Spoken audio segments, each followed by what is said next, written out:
Hi, this is Tim in Tokyo. Before we get started, I'd like to share the sad news that our friend Ed Siemiankowicz, who appeared in episodes 227 and 393, passed away from pancreatic cancer on July 30th at the age of 43. Recording those two episodes and going to dinner with him after the second one were the only times I really ever met him in person. But he was a really cool guy and will be missed by many of us. Another Chicago friend of the podcast, Dale Lazarov, he didn't know until August 12th, and he was tabling at a local convention that day. He reports to me that a third of the tables at the convention were empty because those creators were attending Ed's funeral. I wasn't aware of his death until running across it on Facebook this past week. Ed was a comics creator, a Star Wars podcaster, and much more, and I'm sorry I didn't get to know him better. If you knew him, you're encouraged to give to the Ed Siemiankowicz Memorial Fund at Ringling School of Art and Design at giving.ringling.edu. Ed will miss you. And now, on with a special Thursday edition of Deconstructing Comics, in which Kumar and Emmet discuss the first issue of Mr. Miracle. This is a character created by Jack Kirby, and this book was written by Tom King and drawn by Mitch Gerads. Emmet was rather incited by some of the hyperbolic coverage of the book in the comics media. Enjoy. This is Kumar. And this is Emmet. And this is Deconstructing Comics.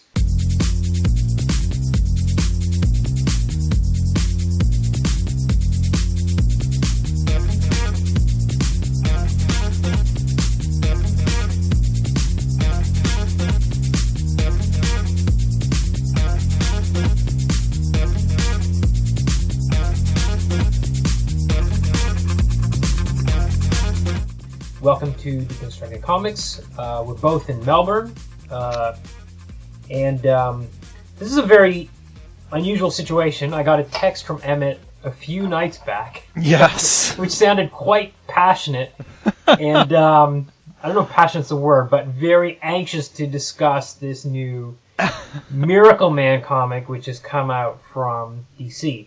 Now, I hadn't heard about this thing. But I went on to Comixology, so I haven't read a DC comic in a long time, and I also, the reading on the computer is always hard on the eyes for me. But anyway, I took the hit for the team because I wanted to know what you were keen to talk about this for. Yeah. And so it's written by Tom King. Yes, correct. And it's drawn by Mitch Gerads. I think, yes, Mitch Gerads, yeah. And Gerads, okay. They worked together previously on The Sheriff of Babylon, which is loosely based on Tom King's own experiences, or maybe it's more accurate to say loosely inspired by his experiences as working for the CIA. Okay. Yes. So a lot of the discussion around Tom King tends to highlight his own personal experience as somebody who's worked in intelligence. Okay. And that actually has been a big part of the marketing for The Sheriff of Babylon and has led into further controversy with some fans about somebody who worked at the CIA writing comics. Yeah. Well, okay. So that was actually going to be my first question because I really don't know this guy. Now, I had heard he wrote the Vision series from Marvel last year, and I actually ended up buying and reading that as well before this because I didn't know who this guy, where did he come from, did he just appear magically on the scene? The complaints about him being ex-CIA are interesting because wasn't Steven Seagal also ex-CIA according to everyone, which he always denies. Oh, really? Yeah, and now he's a Russian citizen as well, so I don't know what to make of all that. But people always for years said he was CIA and he always denied it. He didn't deny it, he said, I can't answer that. Which means yes. Okay, right. Right. Interesting. Yeah, I don't know. But anyway, I've never watched a Steven Seagal movie and thought this guy is ex-CIA. I mean, it's never colored my interpretation of the film. Okay, but the other thing about this was now you had pointed to a review of Miracle Man #1 on Comic Book Resources. Yes, with an extraordinary lead. King and Gerads have redefined Mr. Miracle and comics. It's that and comics at the end that really sticks in the craw. It actually says, it says and possibly comics to be fair. And here's the thing: like, we've both written reviews and we've both dabbled in comics journalism as well as podcasting and all the rest of it. And it's all about getting eyes on and some click through and all that. I can appreciate what's going on here, but that sentiment. The hyperbole involved there really gets me, and I wanted to talk about this comic, not just the comic itself, but how the comic relates to the way people are talking about it. Yeah. And where we are now in comics commentary or comics journalism, or whatever you want to call it, where everything needs to be the greatest thing. You know. Yeah. It's not merely good. It's the greatest thing, you know. Yeah. And I feel that does a disservice not only to the subject of this praise, because you've raised expectations so high, but it does a huge disservice to everyone else, all the other. And it's treating comics as if it's being marked on a curve, and it's not, clearly. So I thought there was plenty to discuss here. Right. The first issue, there is a lot to talk about there. It is a very engaging first issue. You've got a writer in 2017 reviving a Jack Kirby concept. That's a whole discussion in and of itself, you know. And then you've got the themes of this particular issue, but then the commentary around it just struck me as very interesting. Yeah. And somewhat infuriating. Yeah, for sure. Well, let's start with let's section it. Let's start with the issue itself. Sure. So, I don't know how we want to describe this. You might do a better job, because actually the thing is it's very interesting for me, because I really don't know much about Mr. Miracle or Big Barda or Fourth World comics in general. Yeah. Except for bits and pieces that I picked up from cartoons and a few things I read, here and there. Well, let's assume the person listening to this has never read a Fourth World title. They're in big trouble. Or whether it be the New Gods or Jimmy Olsen. And just dive in. So the plot of this comic is about a superhuman escape artist who's failed to kill himself. We meet him bloodied and bleeding on a bathroom floor, having attempted to cut his wrists, it looks like. And he's rushed to hospital. He survives the attempt, and his wife takes him home. His wife is Big Barda, and when he's home, he is met by his foster brother, Orion, who is the violent son of Darkseid, and he is beaten savagely by Orion. Later on in the same issue, he will again be beaten by Big Barda in the same fashion, and this is a callback to Mr. Miracle's childhood on Apocalypse, the planet of Darkseid, where children are abused. So it's this notion of abuse and suffering recurring in one's life, that he's never going to escape that abuse. He talks about his suicide as an attempt to escape death. To the media, yes. To the media. And I'm going to get to that in a second, because there's significance about that particular scene as well. But that goes outside this imaginary person who's never read New Gods before.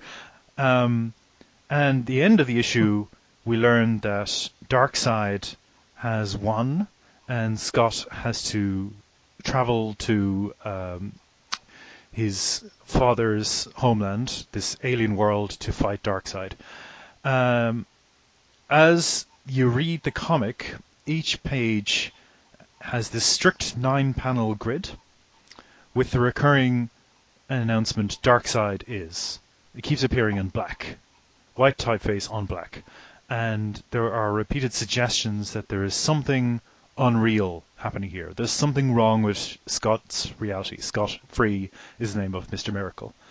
And that's the only hook I have in terms of what's really going on here, because the proceedings from beginning of the issue to the end of the issue are quite ordinary.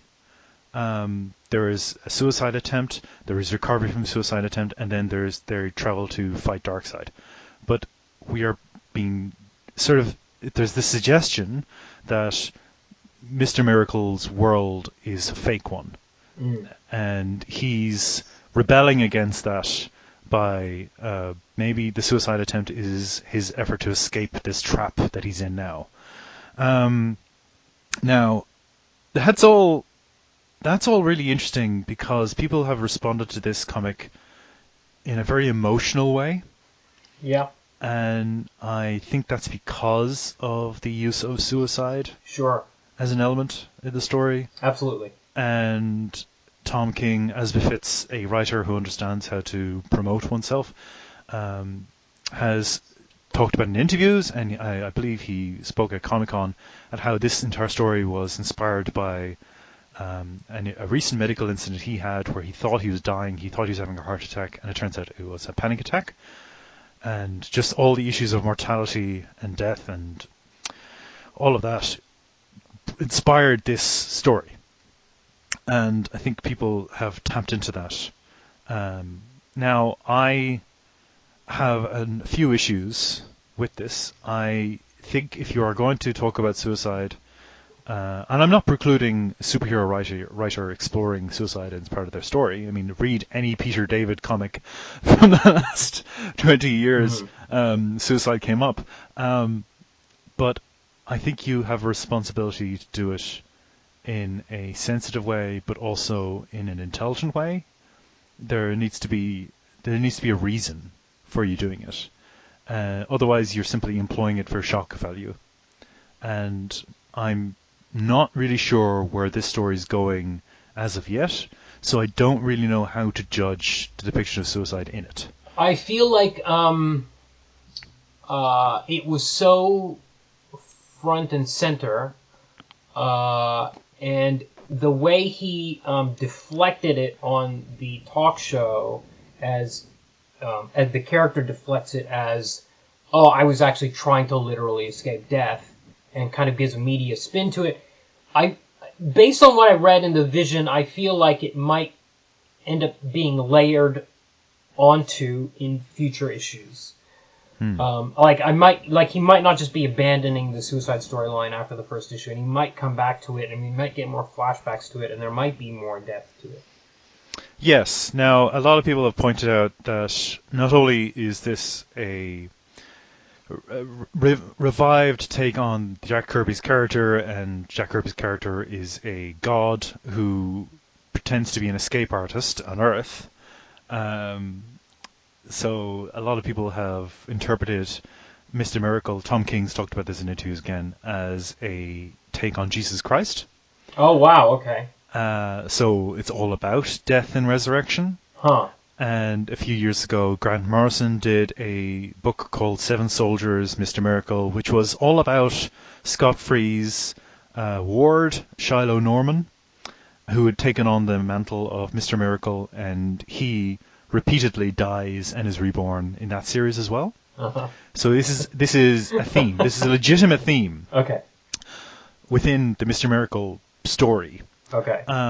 But I think it's a very literal interpretation of that, because, and again, anyone who says X is Jesus Christ, you've already lost me, because it's sort of, oh goodness, pick another mythic figurehead, but Mr. Miracle isn't just trying to escape death. Mr. Miracle is a god who's trying to escape his destiny to be a god. Mm-hmm. He becomes an escape artist as a metaphor almost of his getting away from who he's meant to be. Right. So he's not just trapped by mortality, he's trapped by destiny, fate. And I think there's a lot really interesting elements to that. The superhuman who doesn't want to be a superhuman. Mm. Who doesn't want to realize his potential as the Godhead.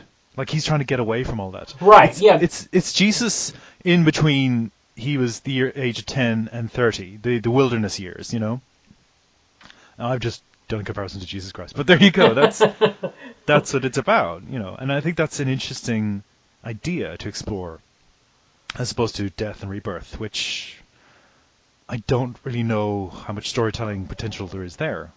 Right. I'm interested to see, but I just don't know. Okay, I think that might get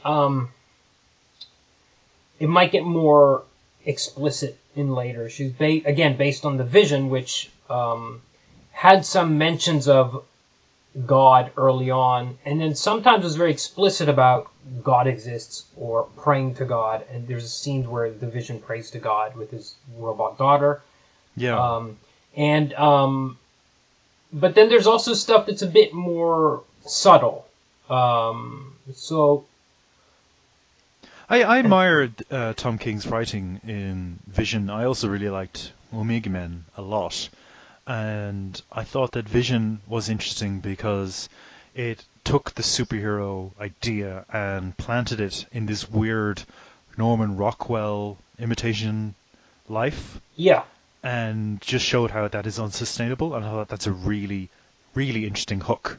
Yes. And I guess one of the initial reasons why I pushed back against Mr. Miracle was that suicide and mortality and death, etc., in superhero comics has become somewhat repetitive. Mm-hmm.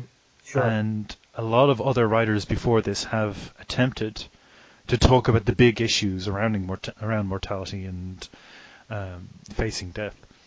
And the Vision was something different. The Vision was about family. Yes. And trying to find solace in family. And I thought, okay, that's a new theme. Or at least it's not as explored. Yes. And I thought that was more interesting. I will say, I don't know anything about the Vision either. Like, maybe even less. No, it must be around the same lack of knowledge as Mr. Miracle. But I read that. I read that as a science fiction book, and I was like, okay, this is a story about a family of robots, and that was fine up until about issue 6 when the superheroes started to creep in around the edges even more, and then it became a bit more superheroic and stuff, and that was a bit of a letdown in there. But anyway, I could read the book and I could get something from it. So far from Miracle Man, Mr. Miracle #1. Interesting you should say that, given the influence of Alan Moore on this book. But yes. I had no emotional connection to this suicide attempt on page 1. I don't know who this guy is or anything about him. His brother shows up and beats him up, and I don't know what I'm supposed to feel about this. Am I supposed to care, or is this normal? Is it supposed to be a funny scene? I didn't really have any, I didn't have any footing. Yeah, and I found it very odd. As I was reading it, I thought, this is a book aimed at somebody who is of an age with myself. So, mid-30s, going on 40s, and it feels pitched directly at that reader. Right. That's how, because it's about regret for the life you could have led. It's about, it's a midlife crisis as a superhero comic. Right. And I guess that's a very narrow field to play in. Whereas superheroes tend to, the better superhero books, tend to be relatable to a child reader as much as they would be to an adult reader. There's something universal in them. These are the ones that work. So the fact that this was setting out with a very narrow band of reference in terms of life experience struck me as unusual. And like, we talk about Tom King a lot, but what did you think of the art? Because I thought what Gerads is doing was really interesting. He had this sort of gritty version of the superhero reality, but in a very humdrum world. So sitting in front of the TV and sitting in the hospital waiting room and all these very ordinary, bleached out colouring. It was an odd contrast to the usual superhero universe. Yeah, it certainly is. It's not, and the Vision was not typical as well. it's kind of reminiscent of like Sienkiewicz, like maybe around for Assassin era, if you squint. But yeah, it's very like the lines seem kind of explosive in that way, like the way it's inked. It's like you kind of expect that kind of schizophrenic Sienkiewicz feel, but it is very contained to, you know, walking on the beach and sitting around for a lot of it. I don't know what to. I thought it was interesting art. I haven't seen his other stuff. I certainly would like to see more of it. I guess the question is, what is doing in service of the story? I guess it's serviceable.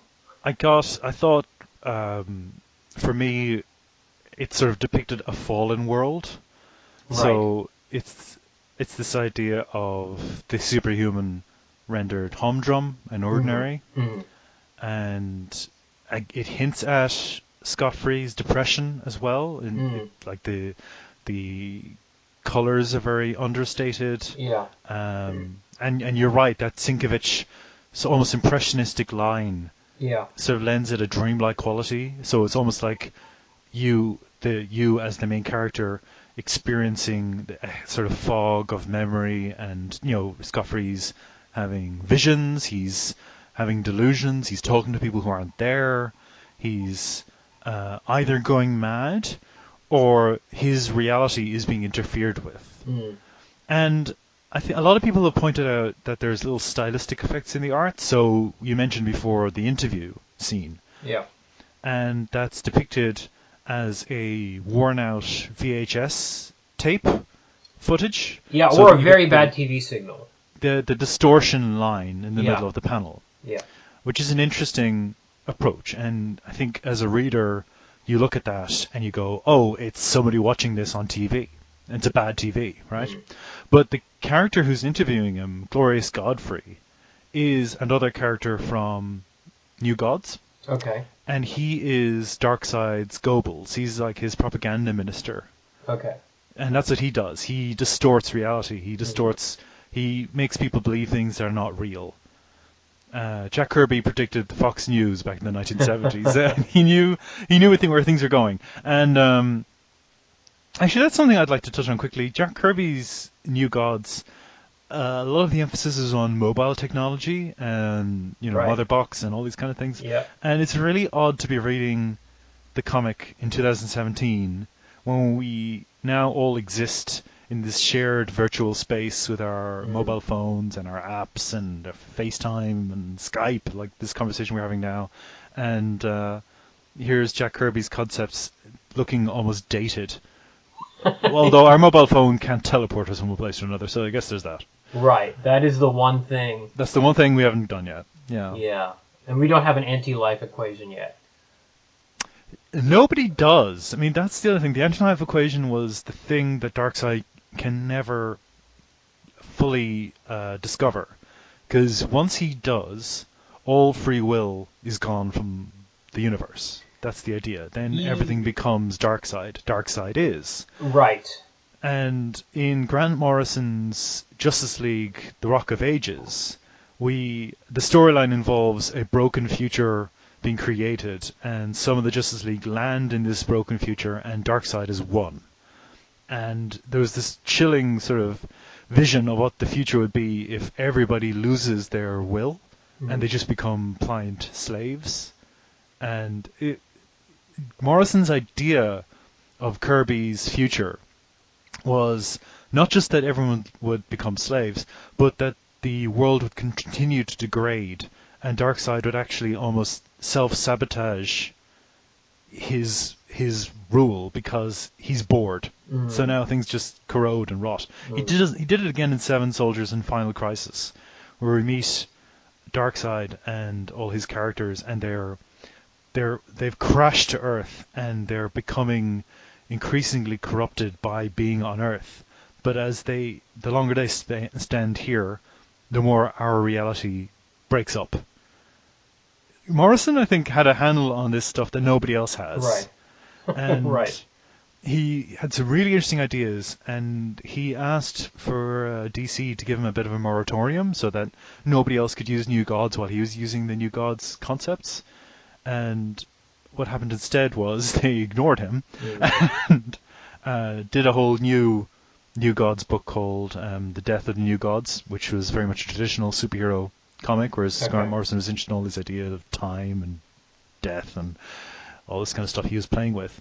So Tom King and Mitch Gerads here, I feel like they've been given the chance to try and reset the course of the ship, because people got very confused as to which version of the New Gods, Morrison's or the DC proper, was the correct one. Mm-hmm. So this feels almost like it's a combination of elements from both. Mm-hmm.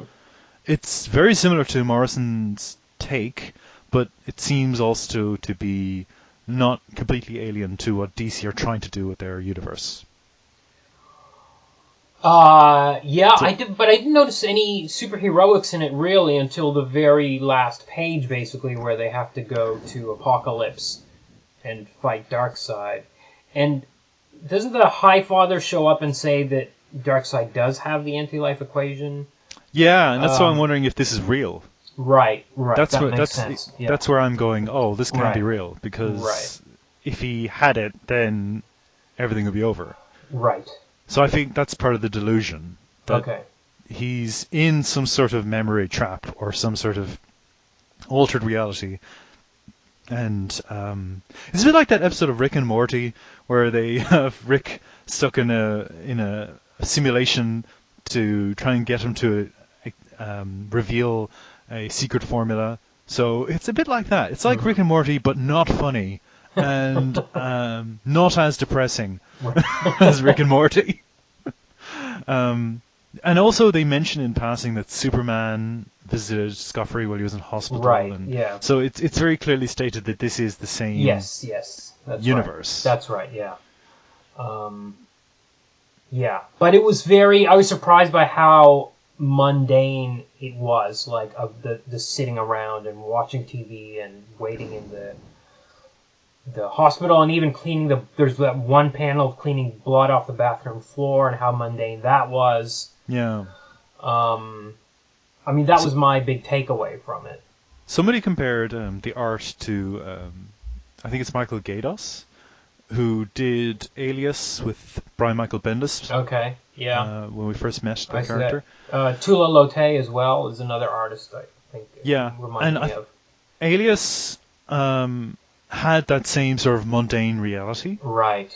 Where she was on the periphery of the superhero world. So when she sort of interacted with them on their off hours, almost. Yeah. And it's, Tula Lotay, as you say, Tula Lotay, sorry.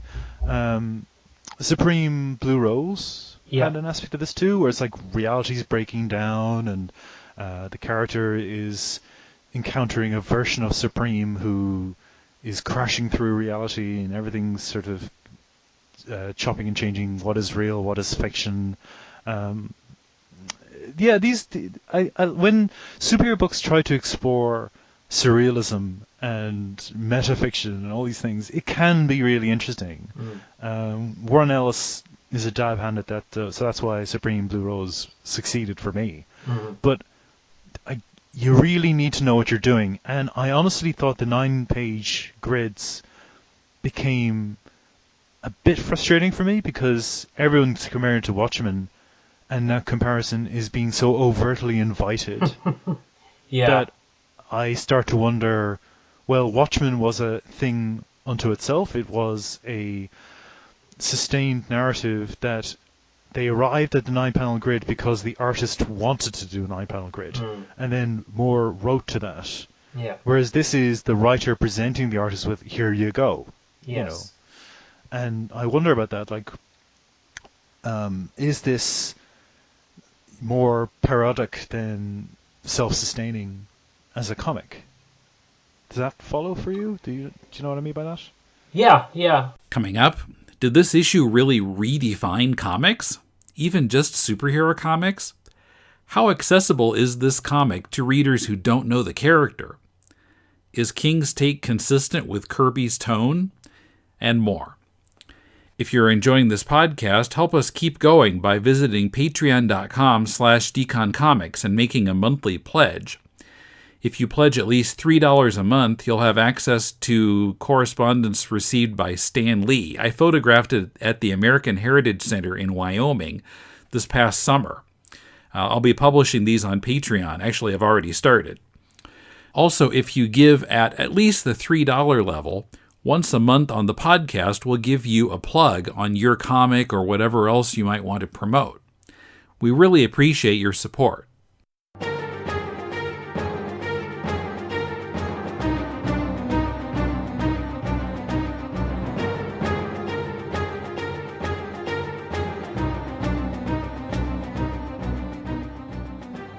Are you willing to follow me on a journey and risk getting lost in the swirling maze of past ages, protected only by our red indestructible capes as we break through the final unexplored realm of the time barrier to explore the fantastic Silver Age adventures of the world's greatest hero, Superman? If so, join me each week on the Superman Fan Podcast, as together we'll follow the Man of Steel, his cousin Supergirl, and his closest friends, Perry White, Lois Lane, Jimmy Olsen, Lana Lang, Batman and Robin, and others in Superman's never-ending quest to defend truth and justice in the pages of Action Comics, Superman, World's Finest Comics, Superman's pal Jimmy Olsen, and Superman's girlfriend Lois Lane. Go to the supermanfanpodcast.blogspot.com, available on iTunes and most other podcast aggregators. You can also follow the podcast on Facebook, Twitter, Tumblr, Medium, Flipboard, and Stitcher. And after you listen, feel free to send email to supermanfanpodcast@gmail.com. And unless you request otherwise, I look forward to reading your comments on future episodes. And don't forget to wear your red indestructible cape, standard safety equipment for traveling through the time barrier. Yeah, I don't know what to make of it because, we only have the one issue. Do you feel it changed comics? Do you feel like it redefined comics, Kumar? Oh my god. No. And you know what? I was even, while the last 2 minutes of talking, something else jogged my memory. We were talking about Tula Lote and other artists. When I was still looking at this page with the Highfather where they're walking on the beach, and it totally reminded me, and the sketchy lines, and it totally reminded me of The Old Man in the Sea, the first chapter of From Hell. And he's got a similar style to Eddie Campbell as well, especially with the figures and the distances and in the back, from the back and stuff. But anyway, did it redefine comics? Okay, so now we're getting to this bit, which is the whole issue of comics journalism and what we have gotten to. Okay, so first of all, I don't know the age of the writer of this article, but sometimes you hit a comic, you've been reading, there's a million ways I can go with this. Okay, it's what I call 3-star syndrome, which is when you are on the bus schedule of comics and you read 30 superhero comics every month from the big two, and they're all really 1-star comics, but because you like superheroes, they're kind of 2-star. When something comes along that's 3 stars in quality, that is 5 stars in that person's mind. And there's also the thing where the first time you hit something formalistic in comics, if you've been reading a lot of superhero comics and they don't do that, your mind is blown. And you don't realize until later, when you manage to read some old stuff, if you ever get back to it, that actually all this stuff was being done in the 70s and 80s and 60s even. I mean, what would the writer of this article think if they read any Kevin Huizenga or Chris Ware or, even Electric Assassin or even, the Hawkeye series from a couple of years ago or Kyle Baker's Plastic Man or the Omega the Unknown that came out maybe 10 years ago now, like all that kind of wild stuff, which is in the mainstream, the superhero mainstream, was really just as formalistically creative as this, but for some reason, this guy's mind was totally blown. We should say who it is. It's Sean Manning. We're calling out Sean Manning by name. Aww. I mean, like, let's be honest here. I can respect somebody who's writing for a website who's decided to be a bit of a hype man, because Well, this had a lot of expectation riding on it, and Sure. like cards on the table. I like the comic. Yeah. I don't want. I mean, the preceding half an hour of our conversation aside, I don't want people to assume I'm dumping on it. I like the comic. My issue is any suggestion that this is the greatest comic ever just gets my goat, because that precludes anybody else. yes. You know. Well, And again, it's not a zero-sum game. It's not a case, as you say, Husenga, like Ganges. Come on, that's an extraordinary comic. yeah. Maybe it's one of those situations where, where often they say the best, the best characters of color in comics. And what they really mean to say is in superhero comics. Or in DC Comics is what the title of the article should be. Maybe this should have said redefined superhero comics, but even then I don't think it has. Like, as I said, I've just mentioned a bunch of titles that I think were just as redefining. Before we arranged to discuss this, I really went to reread Morrison and Frank Quitely's Flex Mentallo. Yeah. Because, again, it's a superhero comic. Yeah. It has really interesting formalist touches to the grid layouts and the pages and how it works. It's about a character committing suicide who is regretful for his childhood and his experience of superhero fiction, and he's trying to escape all of that into this death fantasy. I felt it was very comparable, and it's not been mentioned in any of the reviews that I've read for this, but I think it's a very similar work, and that was, I want to say, 20 years ago. Right. And, again, we've got this notion of how familiar is Mr. Miracle? Yeah. Thematically, in terms of plot, are there elements here that are sufficiently novel that would warrant the degree of enthusiasm that we're seeing, to the point where it supposedly redefines comics? Well, the answer is no. Well, I mean,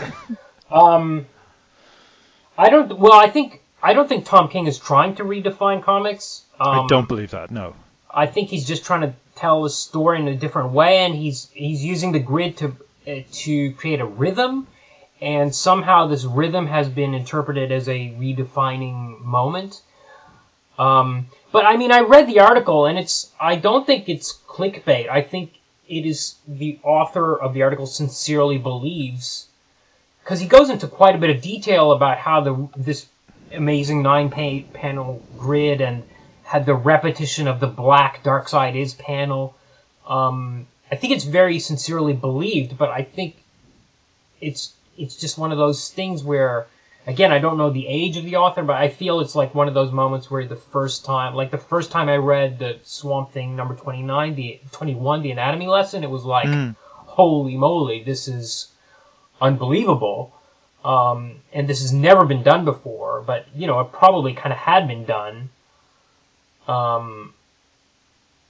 So I don't know if it's kind of the kind of article you kind of expect from the mainstream press about, when like major indie releases come out, and they're sort of so-so, but the Washington Post or the New York Times or whatever prints an article that reads a lot like the press release. It's that's what you don't really usually expect that from the superhero comics media.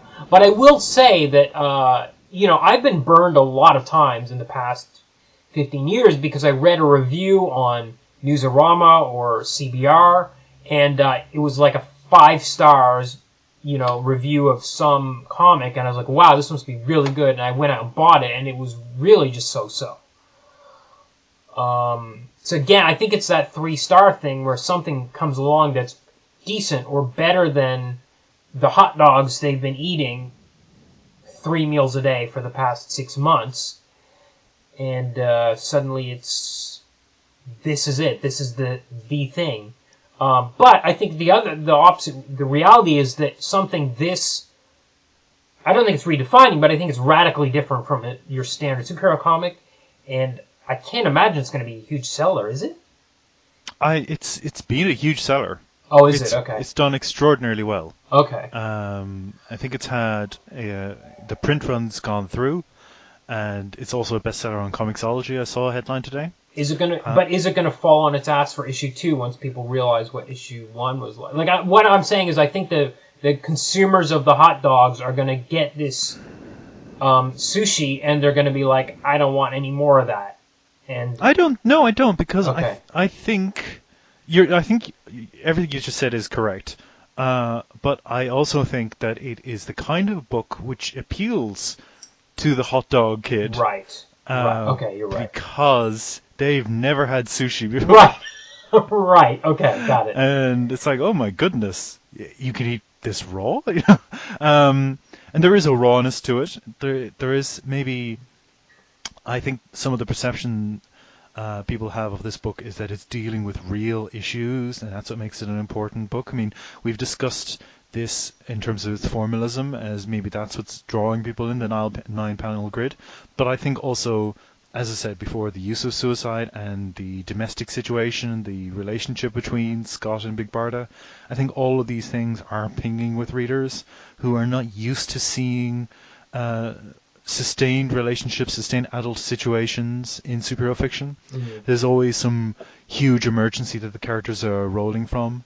And there are exceptions to that, again, and it's interesting that those exceptions tend to be called out as really challenging books. So you mentioned Hawkeye before. Mm-hmm. Like, Hawkeye was loved by a lot of people.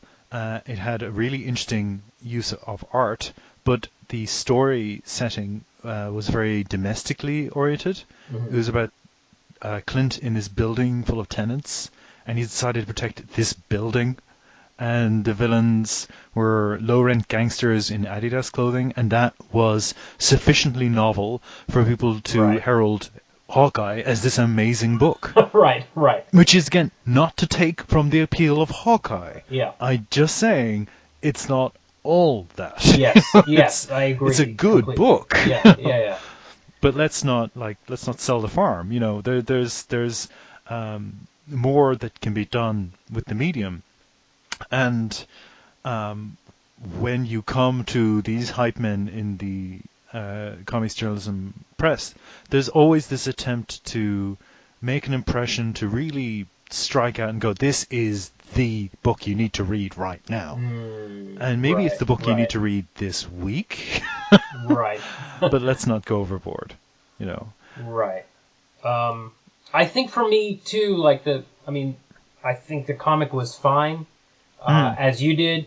But for me, who has none of that background with Mr. Miracle, maybe a little bit of the earliest Fourth World Kirby stuff, none of the Grant Morrison stuff, I couldn't connect with it in the way that I could with the Vision, especially the first half of Vision, where I could read it as a science fiction book. And, Watchmen is a book you can read as a science fiction book instead of reading as a superhero book. Whereas this thing, I feel like you really...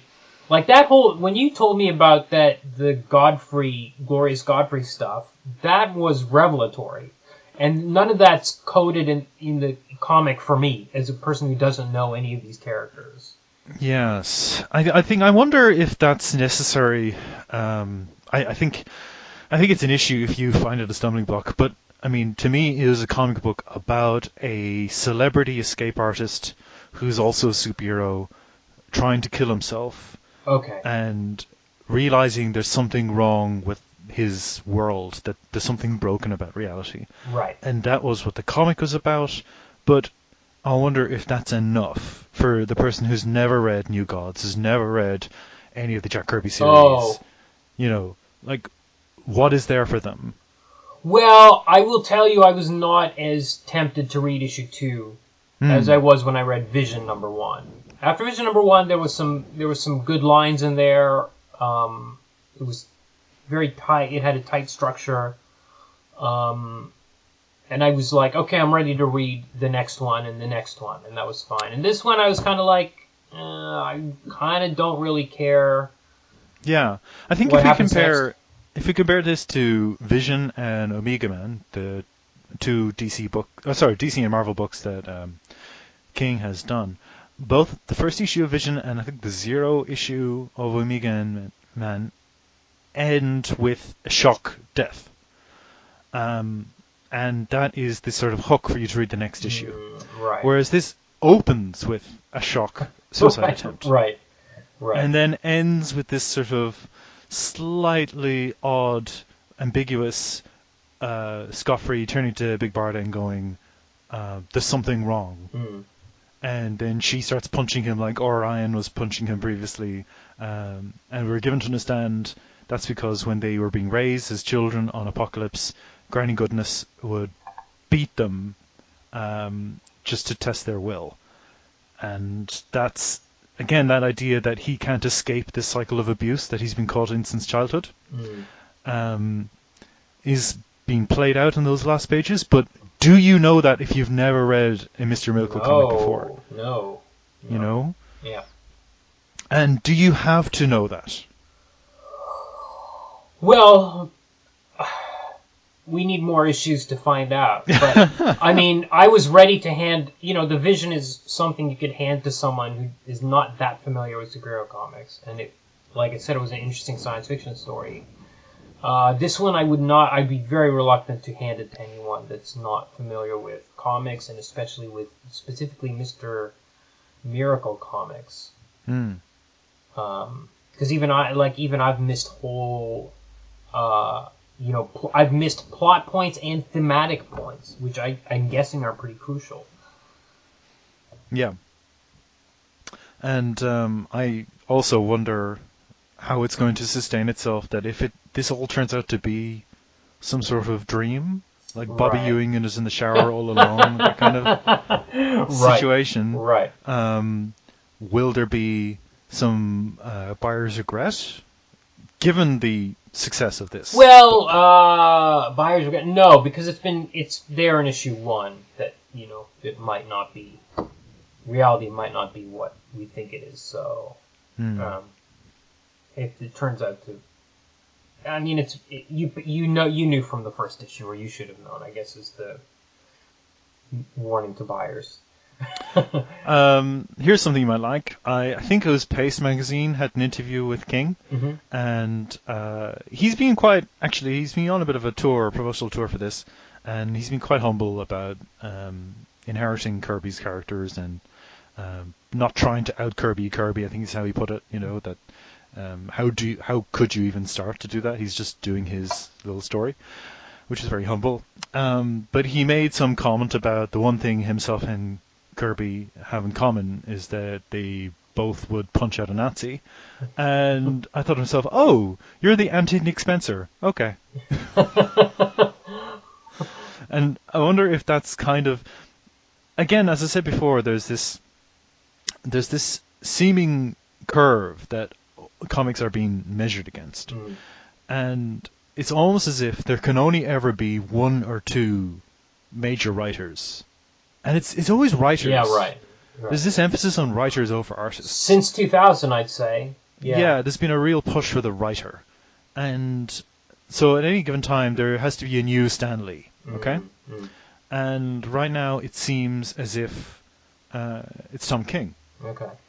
And it used to, it was Grant Morrison, and it was Scott Snyder. And I think for a while it was a brief window. It was Nick Spencer, and then he used all his capital up on this fascist take over the government storyline. And awkward. And now we've got Tom King. And I'm interested to see how long his reign lasts as the writer king. The writer king. Oh, pun. Sorry. Of comics in 2017. Because kings come and go, but there's always Alan Moore. Yeah. Yeah. That's true. I don't know. Well, like I said, I never heard of this guy until I'd heard the name associated with the Vision, but until you texted me 2 or 3 nights back, I really didn't know who he was.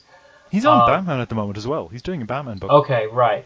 What did you want to? You wanted to talk about the interpretation of Kirby aspect of it, right? Where did you want to go with that? I think we have touched on this already in this conversation, but yes, to speak broadly, I think Jack Kirby was somebody who really understood allegory in comics, and he understood how to parlay injustice and societal unfairness through the superhero metaphor in such a way that it seemed grand and cosmic and all these things, but he's talking about very ordinary situations. Mm-hmm. And the New Gods is a really interesting take on modern life and how society is it can be crushing, and how acceptable totalitarianism does creep up on you, and you find yourself suddenly in a society that is privileging the wealthy over the poor, and how nobody says boo about it, and all these ideas not explicitly stated, despite the fact that Kirby wasn't especially subtle in his comic book dialogue. But I always thought that there was a wonderful invention in his use of these themes in the superhero context that relate to trying to make a living and trying to get by in the world today. And what I found interesting about this Mr. Miracle comic is it took all of that grandness of Kirby and then made it ordinary. And this is what you were talking about. This is what you were describing before, the mundanity of it. Mm-hmm. And I feel it's almost like putting the genie back in the bottle in a way. Mm-hmm. Kirby drew on this giant canvas so that you thought about it. You're entertained first, and then you thought about it. Mm-hmm. Whereas I feel this is almost like pre-digested. The fact that the second page has the bloody, slit-wristed Mr. Miracle on the bathroom floor. God, it was almost more unsubtle than Kirby in a way, you know. Right. And I started to worry where the story is going. But again, we cannot judge the series on the basis of one issue. I just felt that the spirit of Kirby lends itself to a certain grandness, and this was all about the ordinariness and the fallenness of these godlike characters in our world. Isn't it interesting, in all seriousness, that the only panel in the whole book where the characters' legs are 4 feet apart or 6 feet apart, Jack Kirby style, is the suicide 2-page spread? That's an interesting idea. And is it it's a nod to some of his covers as well, and like how he had Mr. Miracle on these sort of floating discs leaping towards the cover, but here he's stretched out on the tiled floor. Mm. His legs are in the same position, but he's dying, you know. And is his suicide an act of rebellion, or is it an attempt to escape his life? It's not clear yet, but I'm really uncomfortable with the use of suicide in a lot of comics because it tends to be cheap shorthand for pathos and emotion, and it has to be earned. And having it on the second page was a daring choice. It was bold. Because now I'm like going, all right, you got to earn this. Yeah. Like, I just met this, like, from your point of view, right? Yeah. I've just met this guy.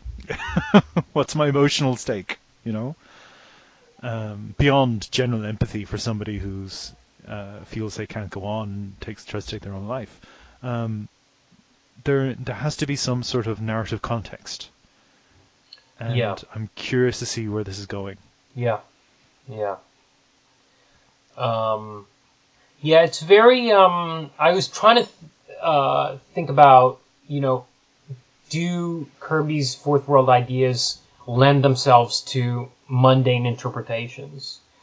And in a sense, they kind of are. Like, you look at a character like the Black Racer, who's this dude on skis, and it's kind of, the concept itself is so it's kind of a mundane idea of a superhero who's flying around on skis in itself. So I guess you can kind of reduce them, but it just seems it's a whole different kettle of fish at that stage, I think. I don't think it's recognizable. Yeah, the Grant Morrison take had the New Gods all reduced to homeless people and gangsters and nightclub hangers-on and druggies, and that was his sort of commentary on what would happen if these concepts got stuck in the mud of our reality. So the point was that they don't work at that level. They're not supposed to be at that level. They're not supposed to be here, yes. And we are descending with them. They're sort of... it's described almost like a black hole sucking all of matter into it. It's like they are plummeting through our world, and we're going to go with them. Right. And it was a really interesting idea. I don't know if the execution righted itself. The book was... The Mr. Miracle book Morrison did had a couple of changes of artist and is a bit confusing anyway. So I think it's regarded as one of the weaker Seven Soldiers titles. And then Final Crisis was not successful for a lot of readers. I thought it was a curious book, and I was engaged by it at the time, I remember. But your comic book fan who's used to eating hot dogs did not like it. And I spent a lot of time in the CBR forums back in those days, and I do remember the very angry complaints about the storyline. Right. Yeah. But he was exploring all these ideas of superior reality and ordinary reality, and what happens when the superhero world collapses in on itself and is forced down to the level of normality, and what would an apocalypse and on that level mean? What would it mean if the fantastic became meaningless and broken? And it's Morrison sort of been flirting with this nihilistic extreme in his writing since the Invisibles. Some of the bad features in the Invisibles have this idea, and he keeps rehashing this idea, but it's always fascinating when he does it. So I didn't mind that.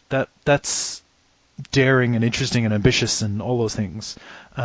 So when I was reading Mr. Miracle and it was doing something similar, but again not as far out there, I was reading going, okay, well, as long as this doesn't turn into some sort of Brian Azzarello,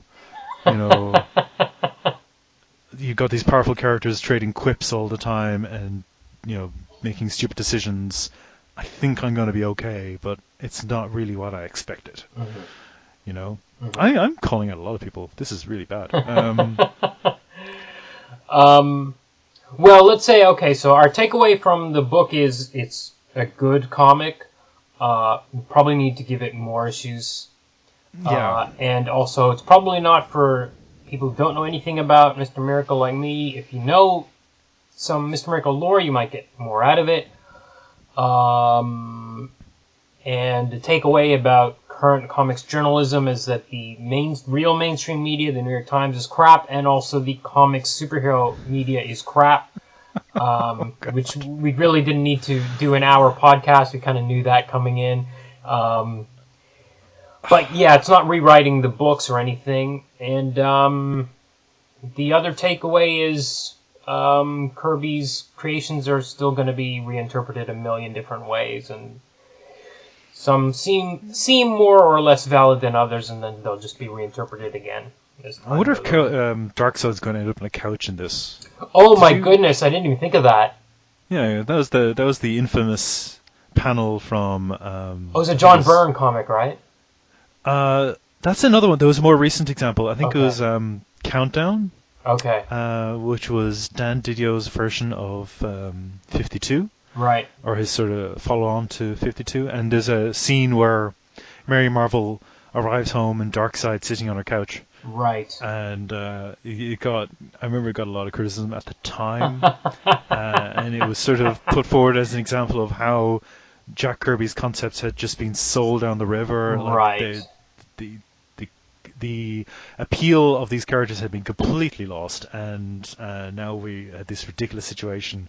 And Morrison was attempting to rescue the new gods with his take on them, which didn't land with the readership. So it's been a bit topsy-turvy for Kirby Creations, and occasionally you do wonder, maybe just leave them alone? Yeah. They're fine. Yeah. We can reread the Forever People and New Gods. And maybe part of Orion. the problem was that, the rug got pulled out from under him before he could really tie up Fourth World the way his vision was.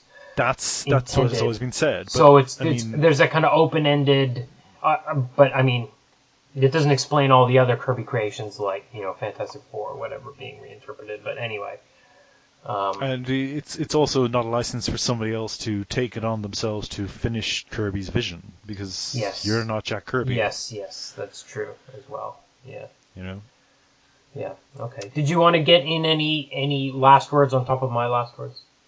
No, I think we've covered this. Okay. I imagine by the time this is released, more issues will have come out, and maybe will have been made to look like total fools, because Tom King has hit it out of the park, and it turns out this wasn't just a pastiche of Alan Moore and Grant Morrison and whoever else has been mentioned in the discussions online about this book. It's actually a work blistering originality and invention, and we look like idiots. I do have I just say the Vision was I have no history with the Vision either, but there were some really kind of touching, moving moments in that series. He's a very interesting writer. I really like a lot of his work. Yeah, and I'm looking forward to seeing where this goes.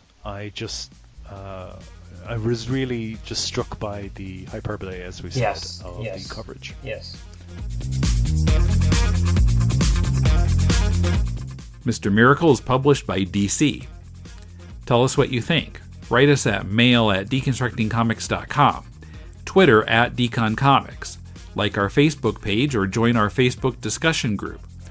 All our social media links can be found on the right sidebar at deconstructingcomics.com. Also, please give us a review on Apple Podcasts, Stitcher, or iHeartRadio. And we can be found on YouTube, on the Comics Podcast Network at comicspodcast.com, and on comiccon.com, where our new episodes appear a few days before they show up anywhere else. Our theme is from bensound.com. In this Thursday's episode of To the Bat Polls, Paul and I discuss how the introduction of Batgirl became the prescription for attempting to rescue the Batman TV series, and we'll talk about her first appearance on the show 50 years ago next week. Also, an interview with Molly Marcus, reference archivist at the American Heritage Center at the University of Wyoming, where, as I said, I went last month. My main purpose there was to scan Batman scripts. Which scripts did I get? Look up To the Bat Polls wherever you find your podcasts, or at tothebatpolls.libsyn.com. If you're looking for some constructive feedback on your comic, send it to us and Mulela and I will critique it on our spin-off podcast, Critiquing Comics. Send it to mail@deconstructingcomics.com. We'll read at least 30 pages of it and critique it on the show. We're on a little hiatus right now. We expect to be back on September 28th. While I was traveling around the US, Kum has been in the UK, where he attended London Super Comic Convention. On Monday, the first of 3 episodes from his trip, as he interviews David Roach, an artist on such properties as Judge Dredd, Batman, and Doctor Who, who's also written several books about war and comics artists of the 70s, and one about great British comics creators. Kum asks him about what inspired him to be an artist and how he broke into comics, and whether living the dream has lived up to the hype. So be here for that on Monday. Till then, this is Tim, and thanks for listening to Deconstructing Comics.